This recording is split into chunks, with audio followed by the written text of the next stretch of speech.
Hello बच्चों, मैं मुकुल मोहन और भाग नंबर 3 है ये वीडियो। तो पीछे के 2 वीडियो जिन बच्चों ने नहीं देखे तो वो देख लें।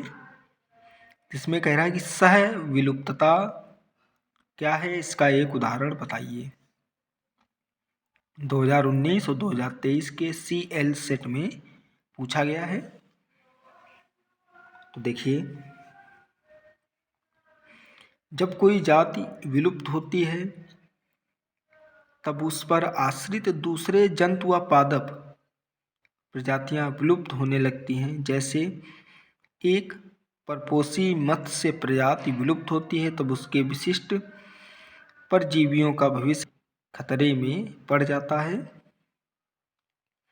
सहविकसित परागणकारी सहोपकारिता पादप के विलोपन से परागणकारी कीट का विलोपन भी निश्चित है। फिर प्रश्न कह रहा है, जैव विविधता की क्षति के 2 मुख्य कारण क्या हैं। ये 2023 के CJ और CK सेट में पूछा गया है। तो 2 प्रमुख कारण हैं, पर्यावास हानि व विखंडन और अतिदोहन। आगे के प्रश्न देखिए। फिर आगे के प्रश्न है, कह रहा है कि विश्व पर्यावरण दिवस कब मनाया जाता है, इसका क्या उद्देश्य है। विश्व पर्यावरण दिवस जो है 5 जून को प्रतिवर्ष मनाया जाता है। इसका मुख्य उद्देश्य जन सामान्य को पर्यावरण के महत्व से परिचित कराकर इसके संरक्षण का प्रयास करना है। फिर प्रश्न है, किन्हीं 2 भारतीय संरक्षित जैव मंडल के नाम लिखिए। तो एक हो गया नंदा देवी जैव मंडलीय संरक्षित क्षेत्र, यह है उत्तराखंड में। फिर है पंचमढ़ी जैव मंडलीय संरक्षित क्षेत्र, यह है मध्य प्रदेश यानी MP में। फिर देखिए,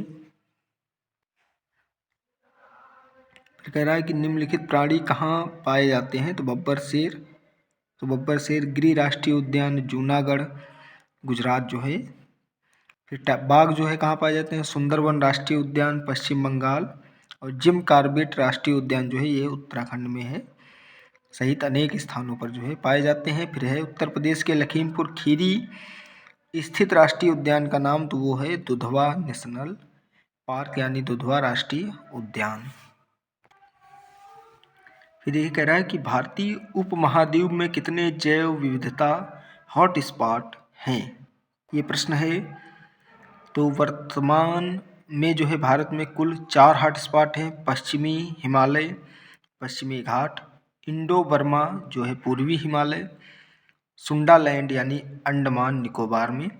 इनमें से 2 हॉटस्पॉट भारत के पूर्णतः अंदर हैं और 2 हॉटस्पॉट जो है भारत के कुछ भाग में हैं। तो अगला प्रश्न है, उस प्रदेश तथा राष्ट्रीय उद्यान का नाम बताइए जहां भारतीय गैंडे संरक्षित हैं। तो काजीरंगा राष्ट्रीय उद्यान जो ये है असम में। तो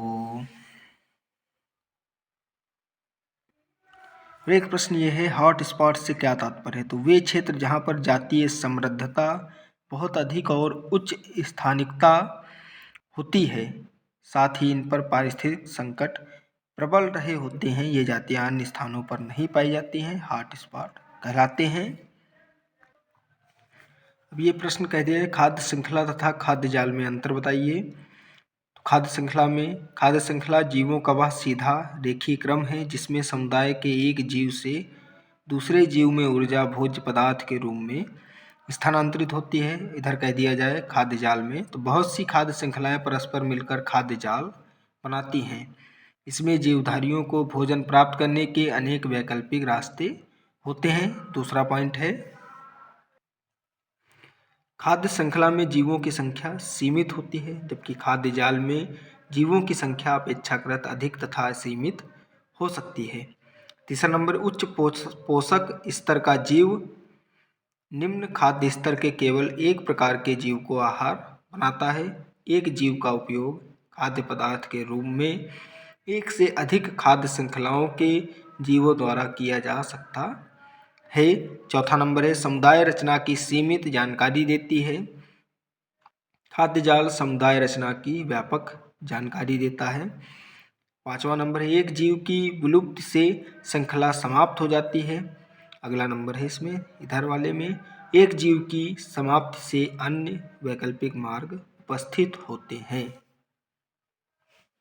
फिर प्रश्न है कि एक ऐसे सर्वाहारी जीव का नाम लिखिए जो चारण खाद्य श्रृंखला व अपरद खाद्य श्रृंखला दोनों को साझा करता है। तो गौरैया हो जाएगा, कामा अन्य परभक्षी, पक्षी, केचुआ इत्यादि जो हैं।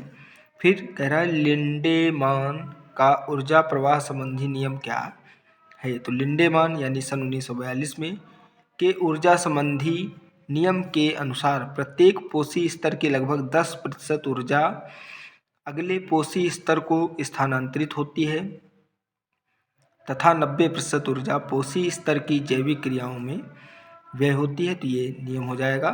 फिर कह रहा है प्रश्न पारितंत्र, ये दिया है, शब्द का प्रयोग किसने किया था। तो टेंसले जो है इन्होंने सन 1935 में पारितंत्र इकोसिस्टम जो है शब्द का प्रयोग सर्वप्रथम किया।